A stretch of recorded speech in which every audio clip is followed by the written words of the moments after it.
వేనా చెప్పాను కదా ఊరెళ్ళొస్తానని బయలుదేరుతున్నాను. అన్ని డైనింగ్ టేబుల్ మీద ఉన్నాయి, టైం తినేయండి. అత్తయ్య గారు మీరు చేసేది కరెక్ట్ కాదేమోనండి, ఒకసారి ఆలోచించండి. నీకేం తెలియదు, నువ్వు ఊరుకో. నేనేదో మా పుట్టింటికెళ్ళి ఏదో తెచ్చుకోవచ్చు అనుకుంటా, నువ్వు నాకు అడ్డు చెప్తావేంటి? సరే మీ ఇష్టం అత్తయ్య గారు. ఏంటి సునందా, నాకు చెప్పకుండా ఎక్కడ బయలుదేరావు?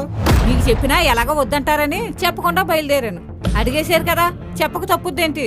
ఏం కాదండి, మా అన్నయ్య తమ్ముడు ఆస్తి పంచుకుంటున్నారంట. వెళ్ళి నేను వాటా అడుగుతాను. ఏం నీకేమన్నా మతిగాని పోయిందా? నాకేం మతిపోయింది? నాకు పుట్టింటి మీద హక్కు ఉండదేంటి? హక్కుల గురించి మరి నువ్వే చెప్పాలా. వాళ్ళకున్న దానిలో పెళ్లి చేసి నిన్ను పంపించారు కదా, దాంతో సంతృప్తి పడు. మీ అన్నయ్య తమ్ముడు కూడా ఆస్తి పంచుకుంటున్నారా? మీ అమ్మా నాన్నలకి ఏముందని?